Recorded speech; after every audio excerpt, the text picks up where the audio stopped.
Yeah.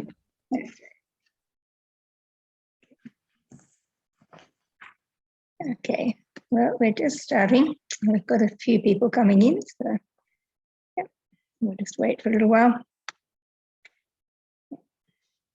Give people a chance to get on.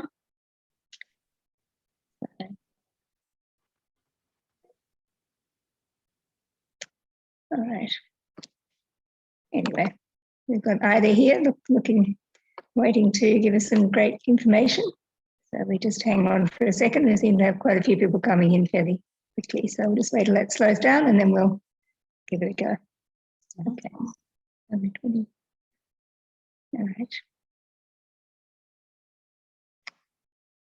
What have we got? Give it another minute or so.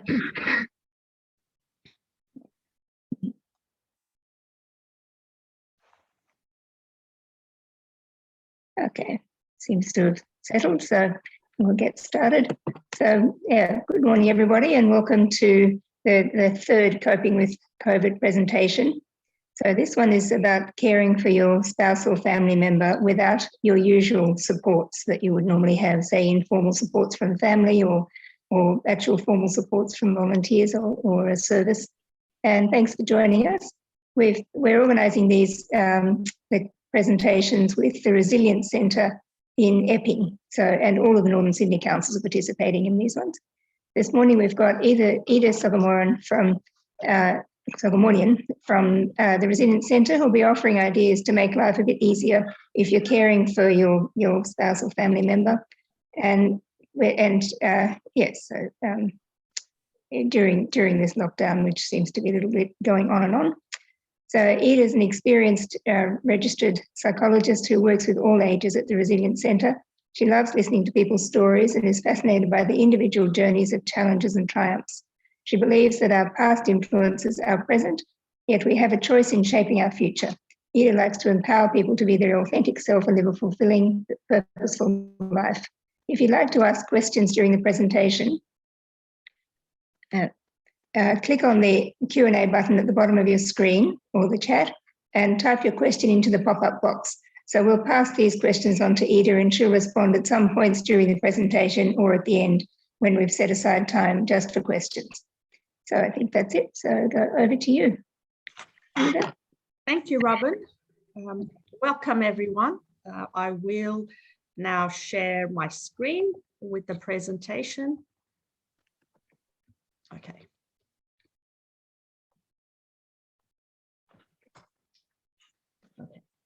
So welcome everyone. As Robin highlighted, today's seminar or webinar is about caring for your spouse, your partner, or any other family member that needs your care during the COVID-19, but especially the difficulties surrounding the lockdowns and the restrictions we're facing. Firstly, I'd like to begin by acknowledging the traditional owners of the land. I'd like to pay my respects to elders past and present. Welcome everyone. I hope you will take away some good points from today's workshop. So just a brief outline about what areas I will be covering today. So it's the impact of the COVID-19 restrictions, some common worries and concerns that individuals have expressed, and the needs of your partner or the person you're caring for, but also your needs as a carer. The importance of good mental health, growing and sustaining connections, what's in our individual control, acceptance, and latter part will be about self-care for the carer and some reflection points. As Robin mentioned, you're welcome to send through your questions and I will answer them to the best of my ability throughout the session. You're also welcome to send in comments and share some examples or your experience if you'd like to do so. So it goes, I guess, without saying that the impact of the pandemic and the restrictions have been huge. We are living in unprecedented moment in history. Most of us have not had to endure any type of similar global hardship. Some of you might have in your past endured different, many level, varied challenges, but in terms of the pandemic, for most of us, this would be the first. The psychological impact and toll that it has taken on individuals and communities, it's been immense. On an individual and family level, there's a high level of fear, anxiety, depression, and a feeling of helplessness due to isolation and grave uncertainties. And so therefore, the level of stress on a daily basis has also immensely escalated, which then coupled with reduced services and support for you as carers has multiplied the pressure you would be no doubt feeling during this period. There's also, of course, increased strain on relationships and carers and couples or any two or numerous people in a household. The interrelations have changed, the dynamic change, and what's being lost as a result of illness and seclusion has led to numerous other mental health and factors. So what are the common worries and concerns? And most of you would have felt most of these in the past, not just few months, but probably since the beginning of 2020. I'm sharing these points because I want to validate that so many people are having these concerns, to know that you are not alone. And having said that, everyone's pain is their own pain. And we are trying to deal with the challenges. You are trying to deal with the challenges you're facing on so many different levels within the best of your abilities. So there's a lot of worry and concern about our own mental health and well-being, and the decline of our status in terms of as the restrictions are continuing and being extended, the decline in the health and well-being of the person that you care for, some very simple logistics which have now become somewhat complicated, which is access to groceries, medications, of course, being socially isolated, which is impacting a huge number of individuals, not getting to do what you perhaps had planned to do if the pandemic and restrictions weren't in place, not seeing loved ones, not having enough information and advice targeted at family carers about COVID-19, the fear of normal services not resuming or restoring even after the crisis ends, or having to meet new carers and accessing support systems. These are all quite big worries and concerns. And for each and every one of these points, there's multiple layers of concerns that we can list. There's also a lot of concern about experiencing delay and cancellation of medical appointments, treatment, surgery, having to do a lot of the medical appointments via telehealth, and that in itself can be daunting and not as personal. Seeing that loved ones are displaying increased challenging behaviors, again, due to the pressures of isolation and lockdown. Some people are worried about the financial implications of the pandemic for themselves and for their loved ones.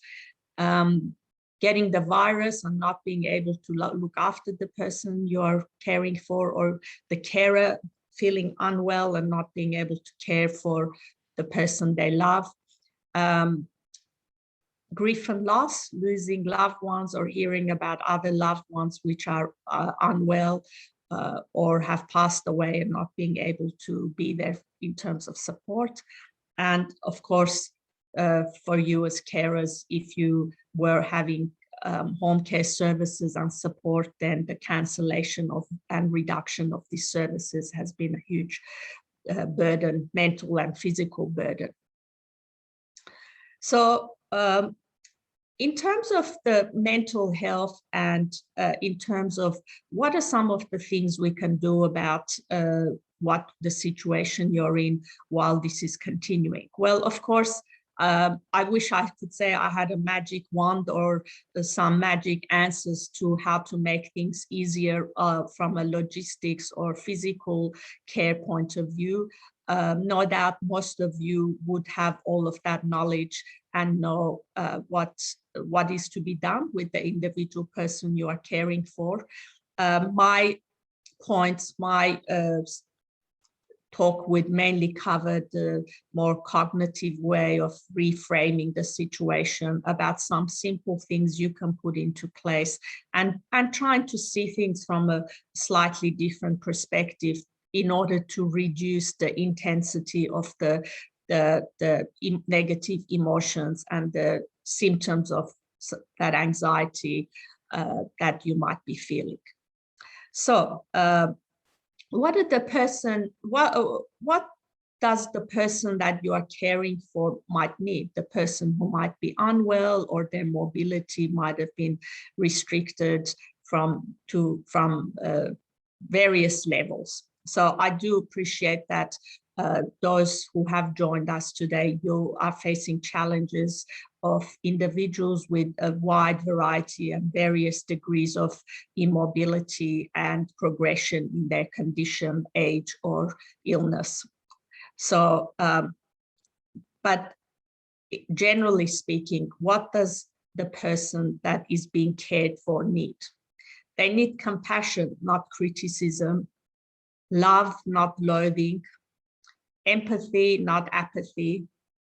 They want to be spoken to, but not talked at, to be lectured and to be listened to, but not be lectured at, to be treated as a partner, not a patient, and to be involved in decision-making, not being micromanaged. And of course, again, I do understand that some of the individuals you might be caring for are have already passed the stage of being in a position to offer decisions. However, speaking generally, that's one of the points. And the person that is being cared for, they want respect, not rebuking, and they want forgiveness, not blame.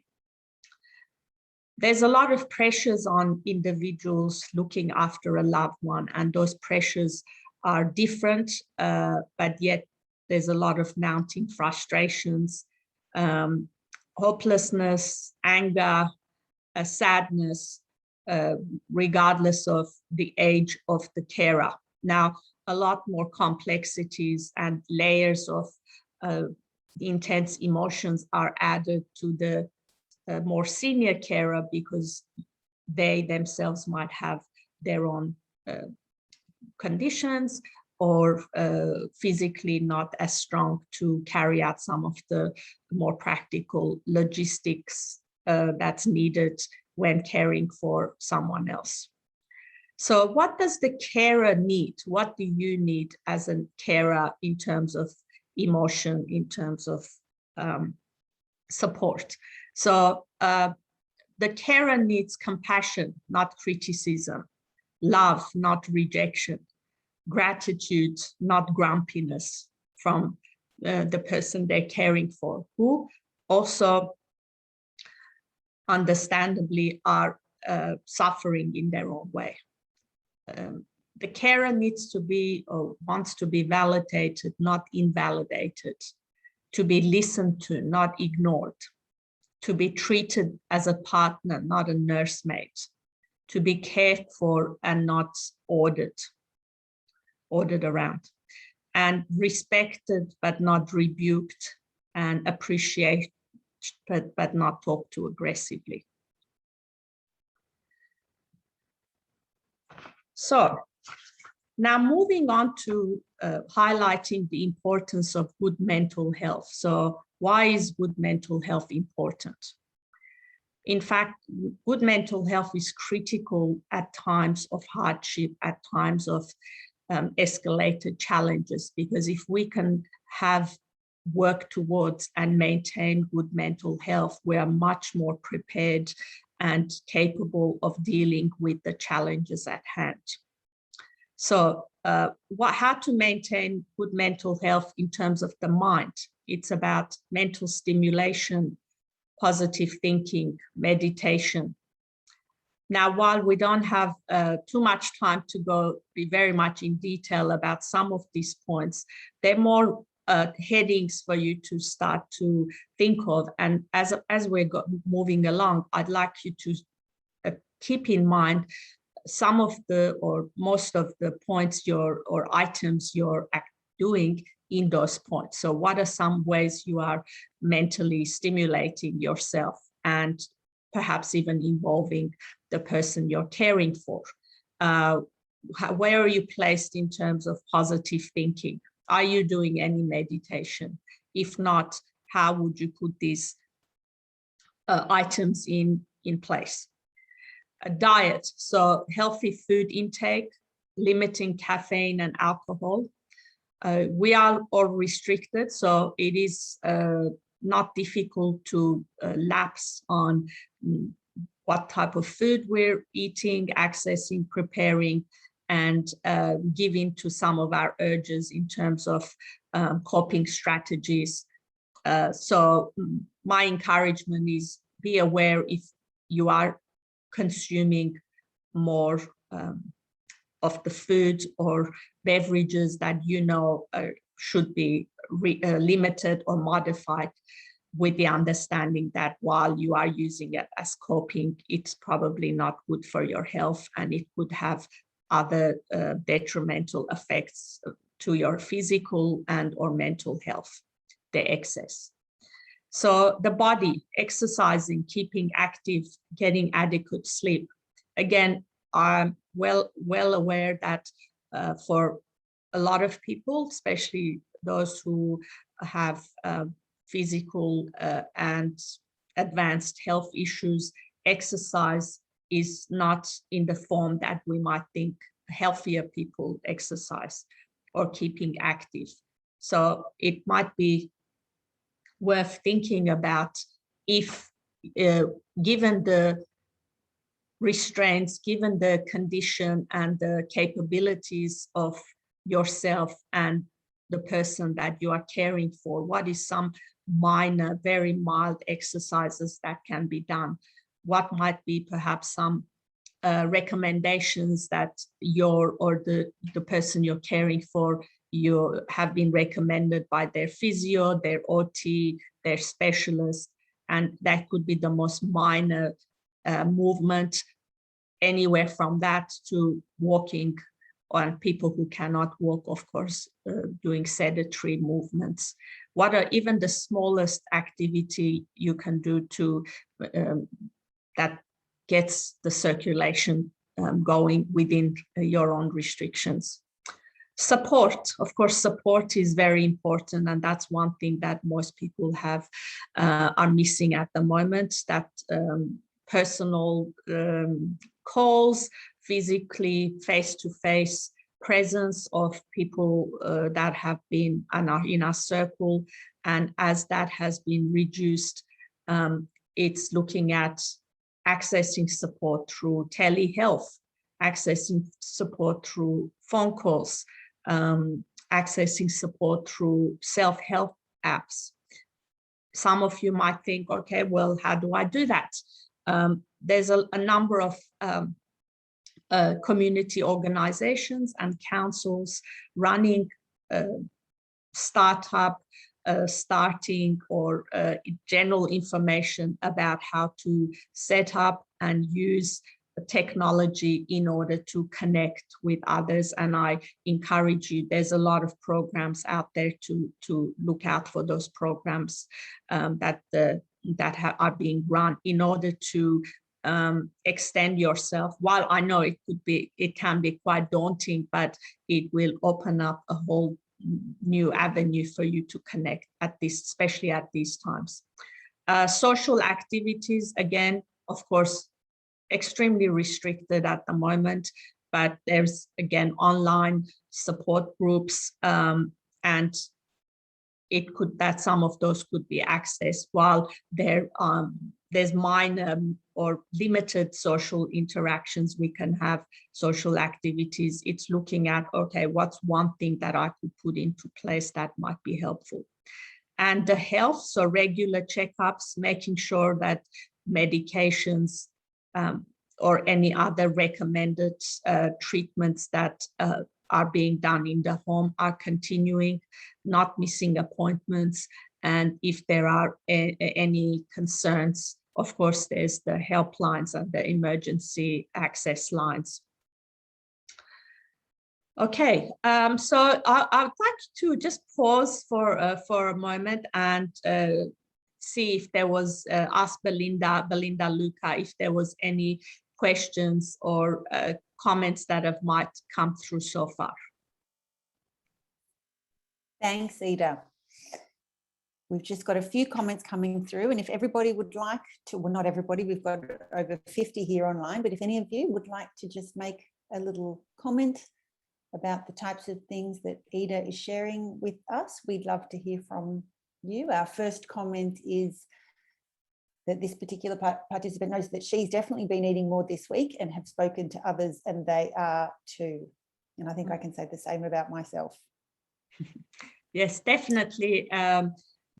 It's eating, again, as part of, for some of us, it's part of coping. For some of us, as the terminology is eating our emotions, and for others, it's boredom. It becomes an activity because a lot of stuff have been restricted. So definitely that's been very common. And so yes, I'm sure a lot of people are relating to that at the moment.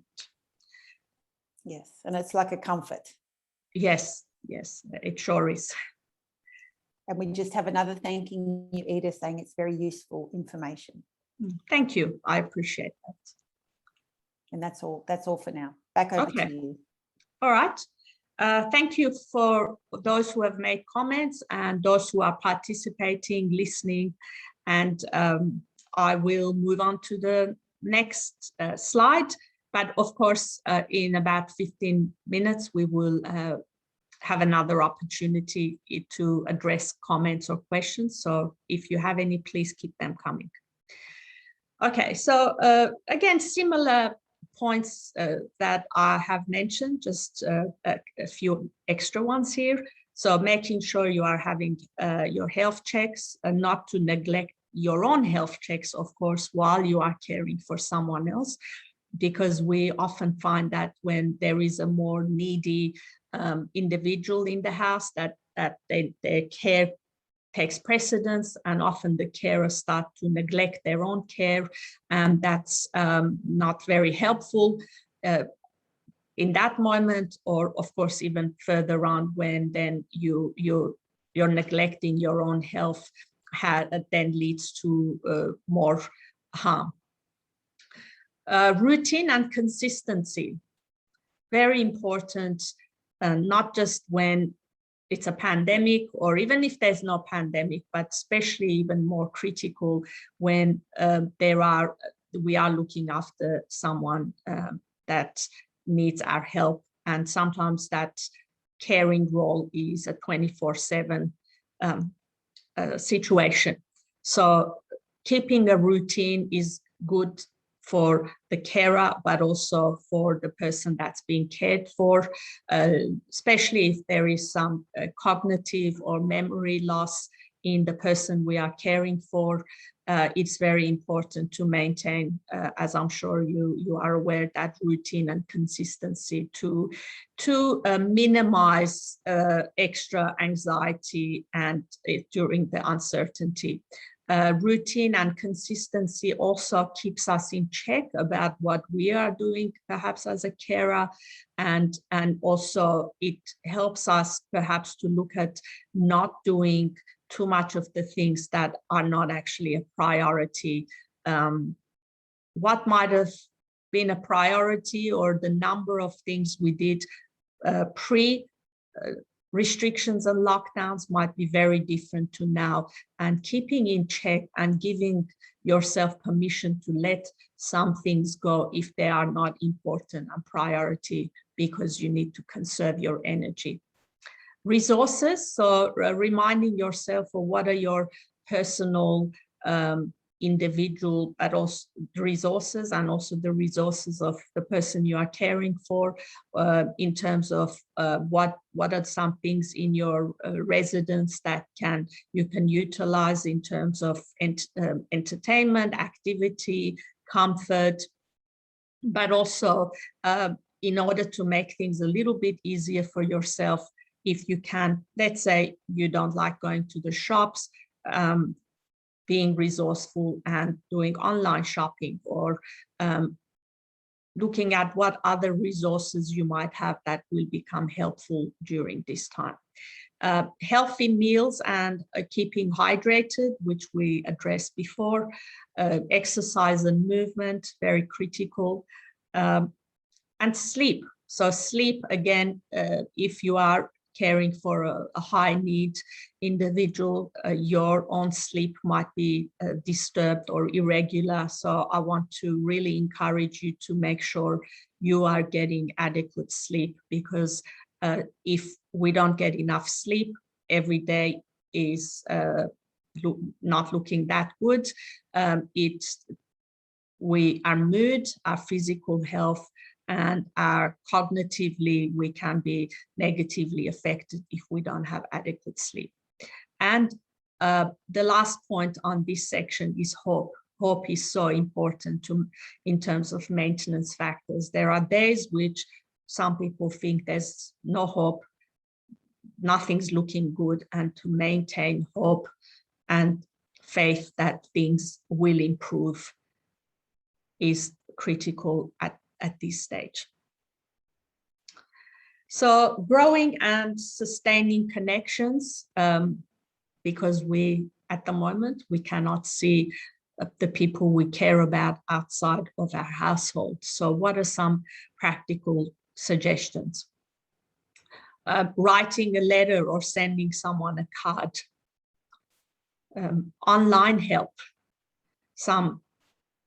Doing some research online, who's there, joining a group, people who's sharing what's happening to them, a support group, an information group, a webinar like today, while it's not as interactive as I'm sure most of you would have preferred, but it's giving you an opportunity to think about different things.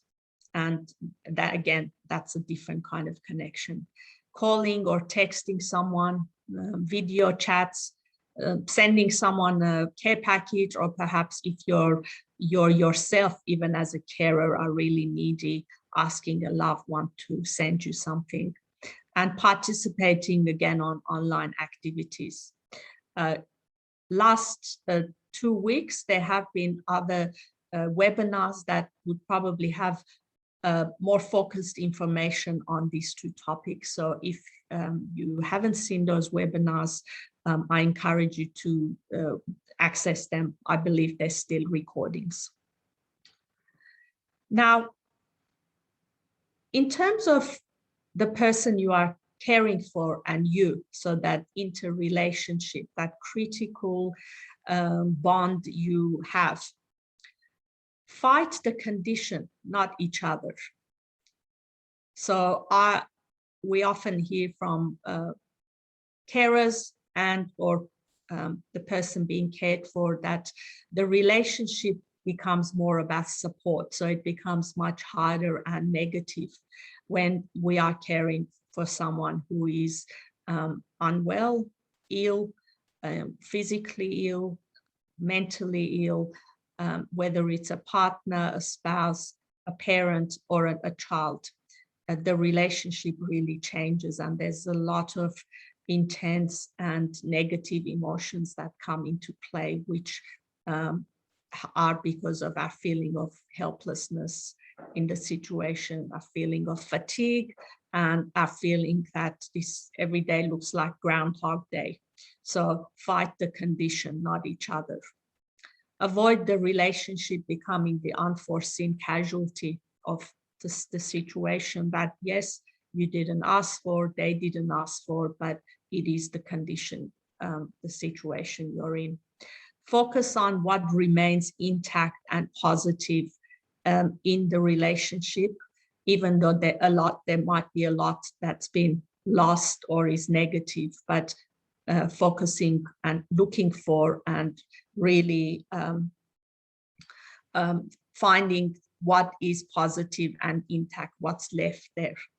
Taking time out from being a carer and engaging with your partner or parent or child, whoever you're looking after, as you would have if they were healthier.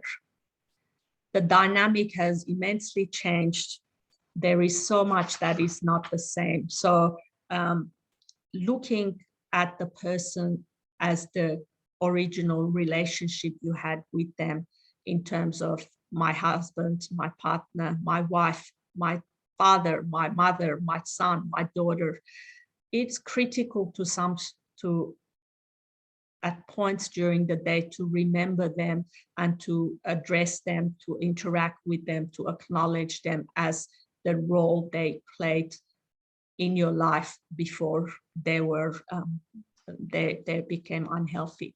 So some practical things to think about is maintaining eye contact. It's really important when someone is unwell or we're not happy with them.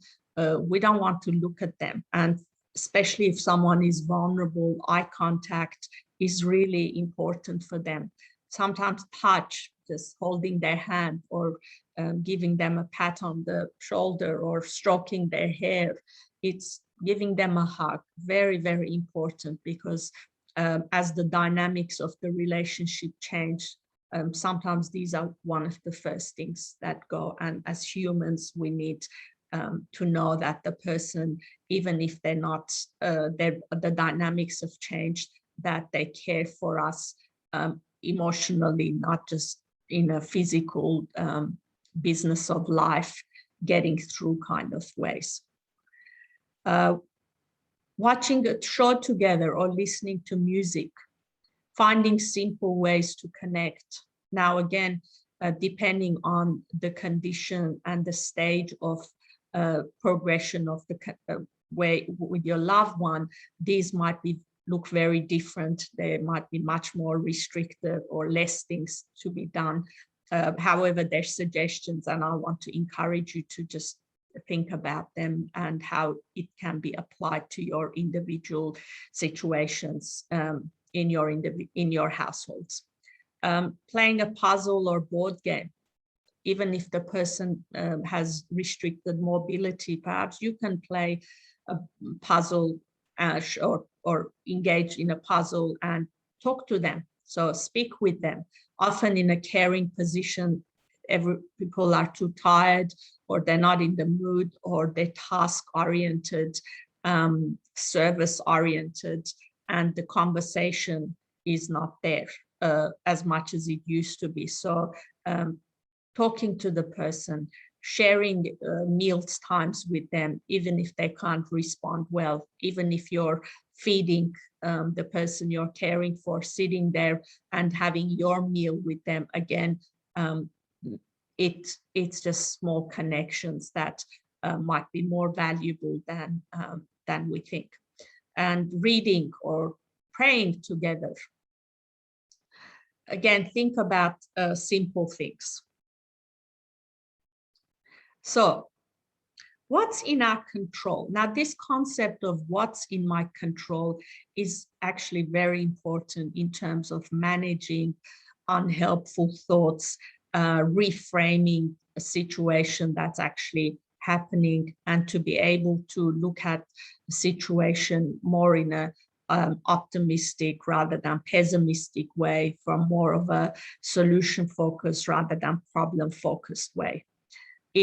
What's in my control, thinking about, okay, there's a lot that's not in our control. And as humans, our brain always goes to the negative. We think about what's not in my control, what's going wrong in the world. And we focus so much on that we pretty much ignore or not pay attention to what's in our control. So by recognizing what's in my control, what am I doing well? What are the things that I have a choice in, even in the harshest of situations, makes us feel a bit more hopeful, a bit more confident, makes us feel a bit more optimistic, and reduces the intensity of the negative emotions we are feeling, which then in turn makes us more prepared, capable, and willing to address and proceed with the things we need to do, with the task at hand. It gives us more energy to manage the difficult situation we're in. So what are some things that we can think about in terms of what's in my control? Is it scheduling and prioritizing? Is that in my control? It often is. Scheduling and prioritizing. Reframing the negative thoughts. When you're getting a negative thought, which we all do from time to time, some more than others, looking at stopping and saying, what am I reacting to? What's another way of looking at this situation? What are some things that I can do to improve my situation right now? What's one thing that I can do right now, or one thing I can have to make me feel better? We are not trying to dismiss that the situation is negative or it's challenging or it's immensely difficult. We're not trying to negate or invalidate that. We actually need to validate and acknowledge that this situation, it's difficult, it's challenging, or any other word you'd like to use. The idea of doing these strategies is to reduce the intensity of that pressure, the symptoms of depression or anxiety or stress you might be feeling, to reduce the intensity just enough so you can get on with the rest of the day, get on with the rest of the week, get through the pandemic. By recognizing what's in your control. Can I look at this situation in a different way? There are so many negatives, but what's one positive that I can see today? What's one thing I can do right now that it makes me feel better? Turning the problem focused into solution focused. That's the key. Acceptance, which is, I will go on to speaking about acceptance shortly, and utilizing mindfulness. Again, there are a slide on that soon. I'd like you to think about asking you a question when you're feeling even worse than you have been on a given day. Ask yourself, can I do something about this now? The worry, the concern you have, can I do something about this now? If your answer is yes, then brainstorm what some things you can do, even if there's one thing you can do and action that. If your answer is no, so can I do something about this now? If your answer is no, then I'd like you to think that you need to park, pause, or delete that thought, because our brain wants us to keep problem solving. It goes over the situations which we haven't been able to solve or find a solution for or have some rest from. So by actively, intentionally giving ourselves permission to say, I cannot do anything about this now. This is, I need to park, pause, or delete this thought, in some ways can give us relief to put that aside for a while and get back to it. Concept of acceptance. Acceptance, radical acceptance.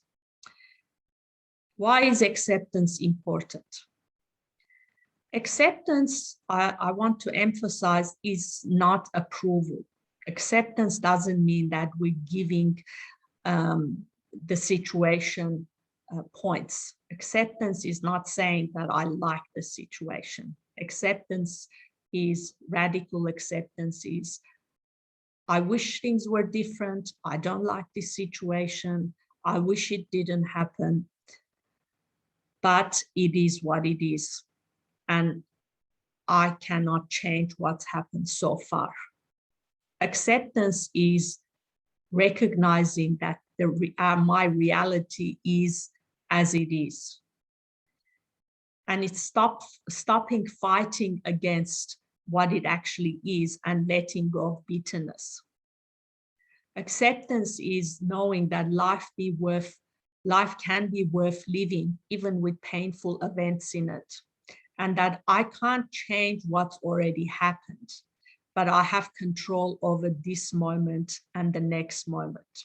This is a very important concept, and it has been proven to be quite helpful in reducing a lot of negative symptoms in many different range of situations. And at the moment, that acceptance is critical for all of us. Yes, some of you might be needing to practice acceptance more regularly and at a more deeper level, because you might be facing numerous challenges that some people would never have expected.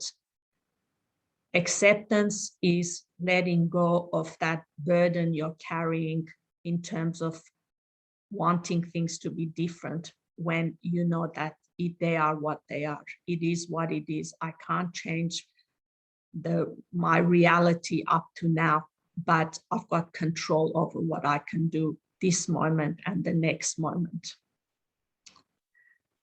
Quite a deep concept, and I'd like you just to think about it with, again, the emphasis that just because we accept that the situation is what it is, we're not giving it approval. We're simply saying, I can't change what's happened until now, but I have the power, the resources, the knowledge, the capability to make the next moment a bit better for myself.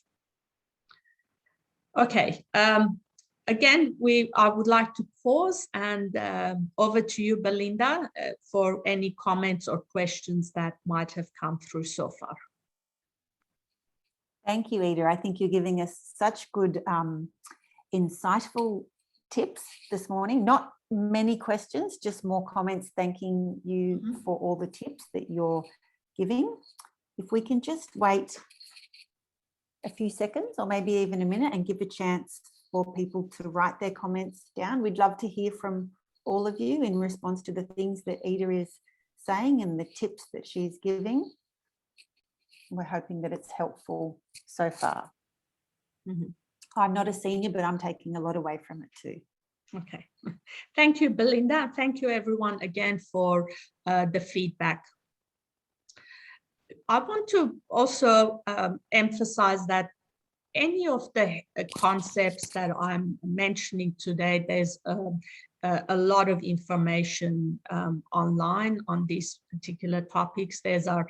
Each and every slide is a topic that I'm very interested in, and the topics that I can talk, each slide I can talk about for days. However, these are just very small snippets of headings that I'd like you to reflect on. If you have or are interested, please search for them online, and there's a lot of also wonderful books out there and web pages that you can get much more information on each topic. Mindfulness. Yes? We just have one more comment saying that your clarification of acceptance is most appreciated, and thank you. Well, thank you very much. I have to say that acceptance, especially in a radical acceptance concept, is one of the skills that I find most helpful working with individuals, and certainly it has also been very helpful in my own life.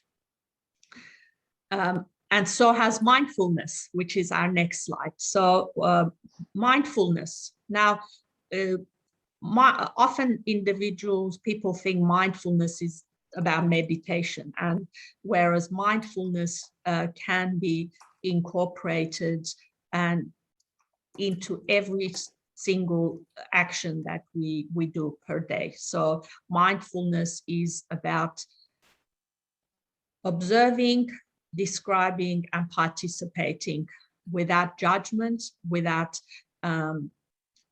self-criticism, without analyzing a situation, without trying to find answers or look for questions. It's about simply observing, describing, and participating, staying in the present moment. So if we are staying in the present moment and we're mindful of what we're doing, we're focused on the task at hand, and we're using our sensory engagement to participate in what we're doing, the task at hand, then we give our brain a break from the worries, the concerns we have, the energy that's consumed towards going and problem solving situations which we cannot solve. So by practicing mindfulness, not only do we give our brain a break from all of the negativity that is going on around us, but in fact, we can enjoy or be neutral at the very least about the task at hand. Incorporating mindfulness in our daily activities can start with some simple periods in the day. It could be, I will give you an example, 2 examples, which is might be relevant. It could be when you are cooking or meal preparing. So engaging with the preparation of the food. You're using your senses, the sight, you're using your hand to stir or flip the food. You can smell the food. Even if you're warming something up in the microwave, you're actually opening the microwave door, you're putting the food in, you can smell it, you will stir it, you will eat it, you can taste it. So focusing on the task at hand, focusing on that act of cooking, food preparation, eating, while you try not to let any thoughts, any other worries, any planning, any scheduling come in your mind at that time. So another example is when you're having a shower. So instead of problem solving and giving into a lot of your negative emotions, thinking about the past or the future, just engaging in the shower with what's at hand. So thinking, smelling the soap or the body wash, letting the water flow on you, feeling the warmth of the water or the cold, whichever is your preferred temperature, looking at how the water's falling on the ground, the sound of the water. So this is another mindful activity.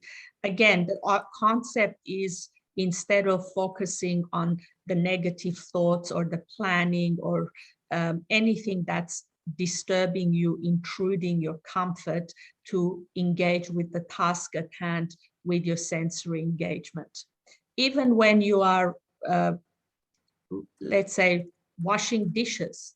A very prominent mindfulness guru has a saying, when you wash your dishes, just wash the dishes, which means don't problem solve and give in to negative thoughts. Focus on the action of washing dishes. This is concept of mindfulness, and that could be incorporated in every activity we do.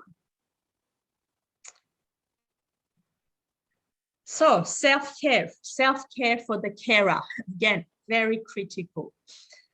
It's really, self-care is essential to avoid caregiver stress syndrome, which some of you might be heading towards or might already be experiencing. So this is self-care is in essence about prevention and looking after yourself because you are looking after someone else.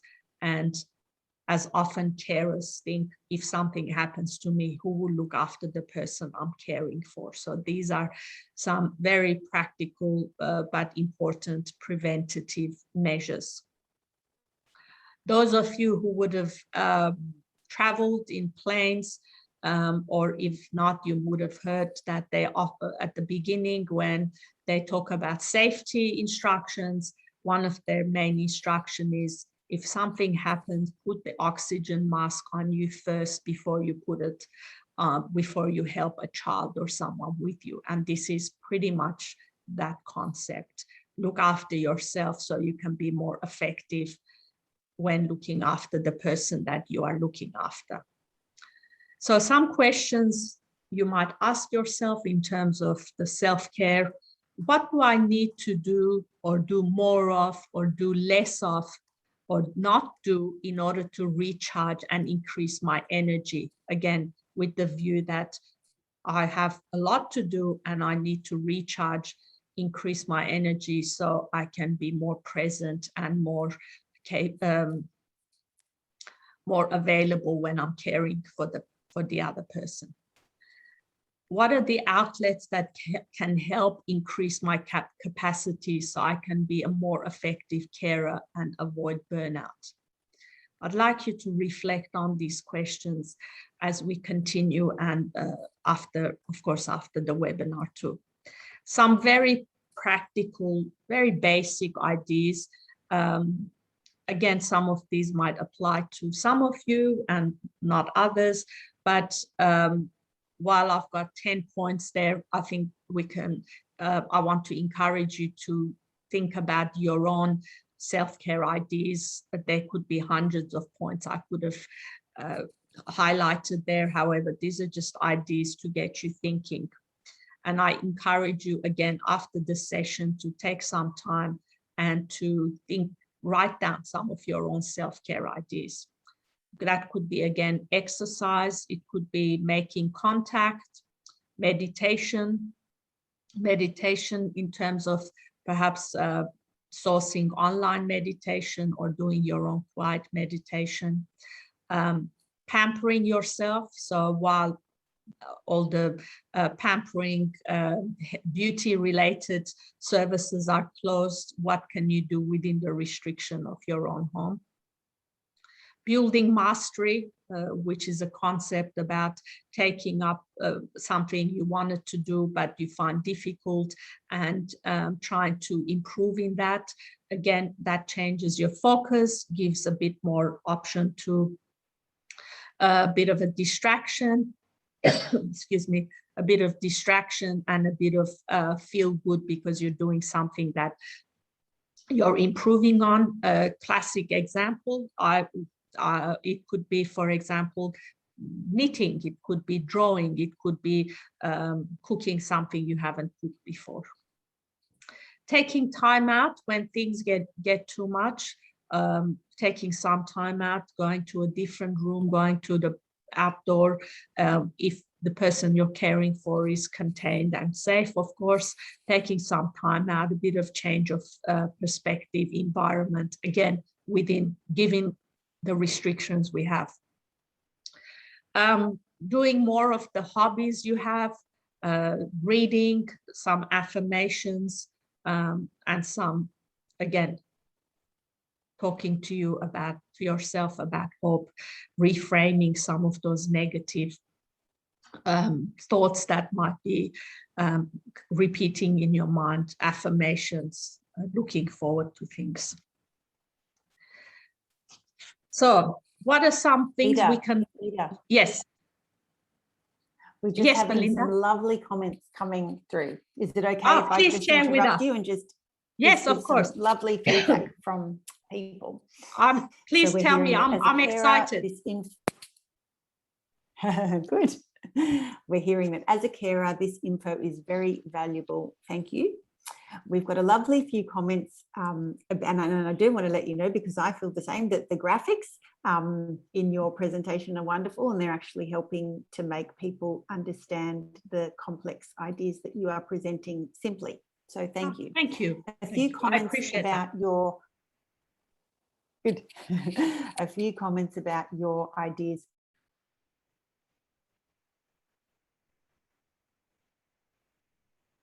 Belinda? Okay. That's okay. Belinda may have dropped out for a second. Okay. I can run through the comments as well until Belinda comes back.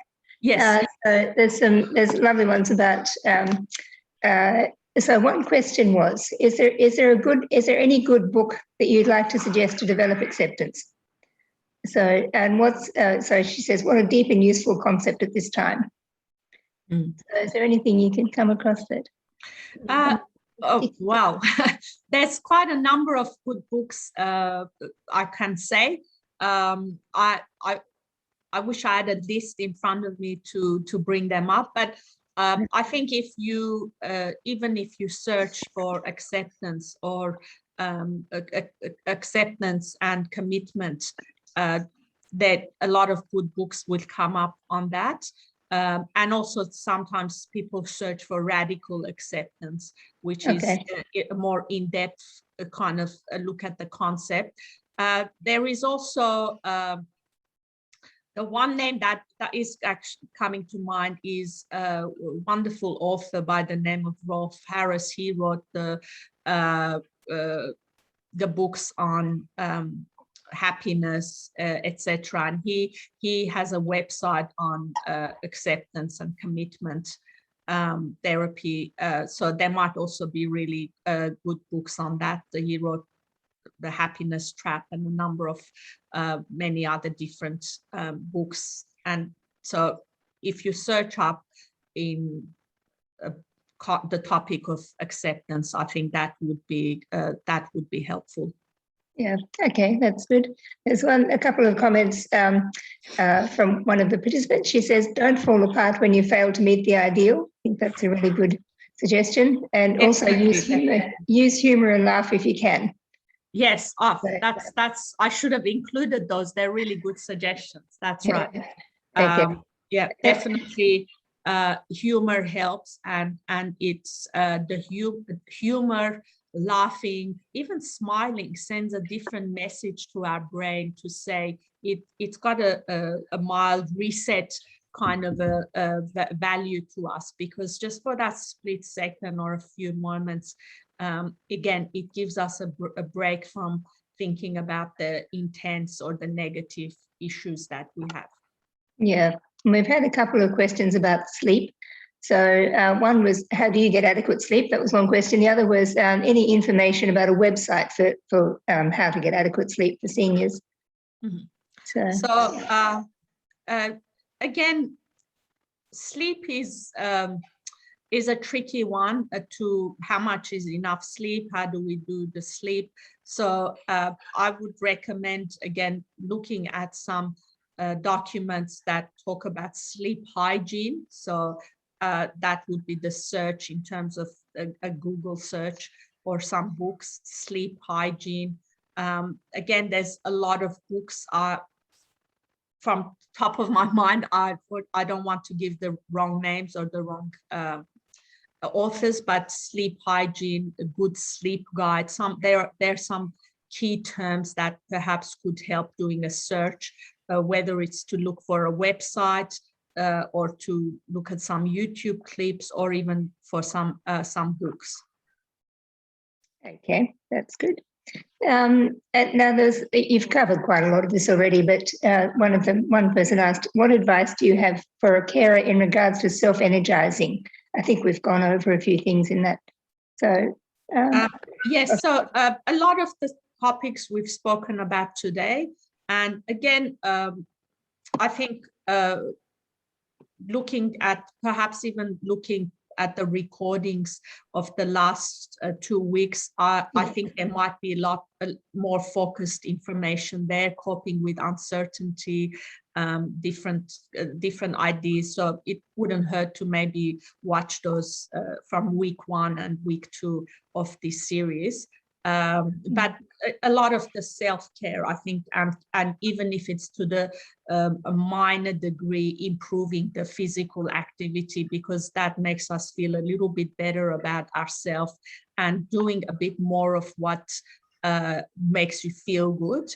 Of course, having said that, I have to emphasize that doesn't mean excessive food or caffeine or alcohol intake or other behaviors that then makes us not feel good afterwards. Yeah, okay. So looking at some of those, again, searches, it might be helpful. Okay, that sounds good. And there was one more, it's a similar question. So another attendee says, due to many difficulties in my life, I've developed a strong resilience. However, the current pandemic situation and so much uncertainty makes me feel hopeless. I don't know how to find my resilience and other strength back. Even worse, I don't feel able to do my caring role properly. Any ideas and suggestions? And I think you've also said, what I'll just say is that on all of the local council websites will have recordings of the previous, the 2 previous Coping with COVID webinars that we've done. Yes. So that, and I think, as you said, I think quite a lot is covered there, and this was typed a little while ago, so you've probably covered quite a lot of that as well. Yes, and I think also it's there's a question that I'd like to for the attendant or anyone else who has the similar thing. You mentioned that you did have resilience before, so I'd like you to think, okay, what was working for you then? I do understand that the then might have been that the person you're caring for wasn't as advanced, or perhaps you had more support, or there wasn't as many restrictions. But ask yourself, what was I doing then on a personal level that I'm not doing now, and introduce some of those in your daily routine. Again, as even if it's on a much lower or less scale than you were doing before, but think about what you were doing before that was working and it's not working now. I often get asked similar questions in therapy, not just people who are carers, but anyone of different ages. I ask them, think about a time when you were feeling much better, and what were you doing then that you're not doing now? And sometimes it's as simple as I was doing reading or music, or I had more routine.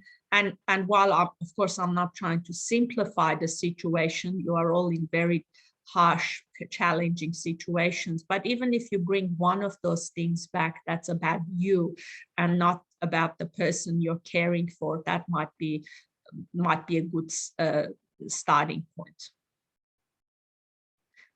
Okay, so one more suggestion about sleep. One of the participants says, sit in the sunroom but put your hat on. I can do it all day. That's a very good one. Yes. Again, thinking outside of your usual routine, what's one thing different you can do? And try that. There's a lot more suggestions on in terms of sleep hygiene that I think if you look out for and see, some of them you probably are already doing, but even if you get one extra thing that might work better, then why not go for that? Yeah. Thank you, Ida. And I'm just sorry my internet dropped out before, and thank you, Robin, for taking over beautifully. we have a podcast at the Resilience Centre about sleep, and I'm just finding the link now, and I'm going to put it in the chat. Okay. Speaking of podcasts and blogs, I think, thank you for mentioning that, Belinda, because on the Resilience Centre website, there are many, many different blogs on different topics and also podcasts. So there was also a good series last year during COVID. So if you can access, perhaps, Belinda, you might, if that's okay, if you put a link to the website, that might be helpful. There's a lot of really valuable resources on there. I will do. I'm doing right now. Thank you, Ida. Thank you. Okay, so just getting through the last couple of slides. And again, I really appreciate your comments. Okay, so things to look forward to. When restrictions ease or end. Now, I'm not encouraging anyone to have a timeline. I certainly, I'm not putting a timeline on my looking forward to, but there's a lot that I'm looking forward to, just visualizing, thinking about it, trying to channel that good feeling that comes when we think we are going to do this or that activity, or have a more freedom, or more support. Even if you think that even a few months ago, even if you thought things were difficult then, but now your supports have been reduced or completely taken away, to have that support back would probably be great for a lot of you.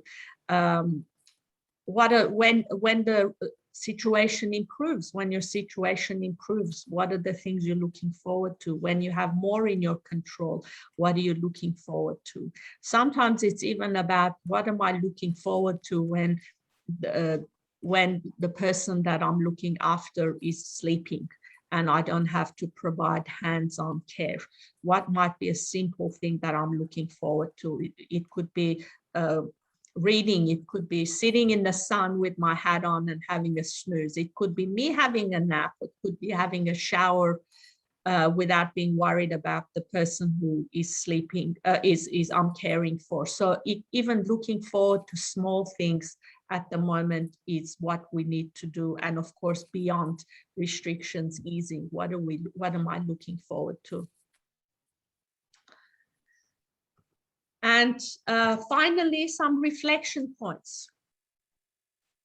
You've had your journeys. For most of you, you would be in your middle age or senior years. Trust your intuition and experience. You know yourself the best. You know the person you're caring for the best. Recognize what you're doing well. That's important. Don't focus too much on what you're not doing well, or what you're not doing as well as you'd like, or what you're not doing as well as you used to. But remember what you're doing well now, especially given the situation, circumstances, challenges, and the hand you've been dealt with. What am I doing well? A bit of a pat on the shoulder, a bit of reinforcement to yourself, some self-validation, it goes a long way. Acknowledging your resources, acknowledging what your capabilities, your competencies are, your experience, what's in your control. Don't focus too much on how far we've got to go. Think about how far you've come and how well you've done. There might be things that you think you haven't done as well as you would have liked to, but don't focus on that. Focus on the things you have done and you're already doing well. And the temporariness of this situation, as temporary can be, but the idea is this is not permanent, it is temporary and things change. The only constant is the change. And that one of my favorite sayings, this too shall pass. We will get through this. Things will be different next month, the following month. the situation, your caring situation might not change. For some of you, it might even get more complicated, but by then you might have more services, you might have more ideas about making things a little bit easier for yourself. And hope, I want you all to please keep having hope, having faith that situations will improve. So thank you very much again for taking time to be part of the webinar today. Thank you for your questions, your comments. I wish you and your families, your loved ones, all comfortable journey, comfortable as things can be in the next few weeks, and hoping that restrictions will ease and we will get back some of the more positive things that we are hoping for. So Robin, Belinda, any further comments, questions, or final words from you? Yes, we have. Would you like to do, Robin? We have a few last comments, or I can do. Thank you. No, you go. You go. Thanks, Robin. We've got lots of thanks coming. Yeah. Can you hear me? We've got lots of thanks coming through. Yes. Thanks a lot, Ida, for this wonderful presentation. It can certainly help carers during the pandemic. Another says, I feel uplifted and thank you. I enjoy these live webinars as I live on my own and I feel empowered most of the time, though this is a long lockdown. I like helping myself to then help my mum. This is a great connection. And another, thank you very much and all the best to you all. Oh, that was completely wonderful. I think that's such good advice, even for everybody, particularly for people caring for somebody at home as well. But that's really wonderful advice. Thank you, Ida. That was really great. So, yeah. So we're Thank you for having me on today on your platforms for all the councils who have organized this webinar, and I wish you all well. Thank you, Ida. Yeah. And thanks everybody for joining us today. And I'm sure that was just amazingly helpful information for everybody. The recording will be available on each of your local council's web pages, probably the seniors page, I think. So, and next week, so if you'd like to join us again next week, on Tuesday next week, we'll be having Reframing COVID-19. So that's the last one in the series. So we hope you can join us for that one.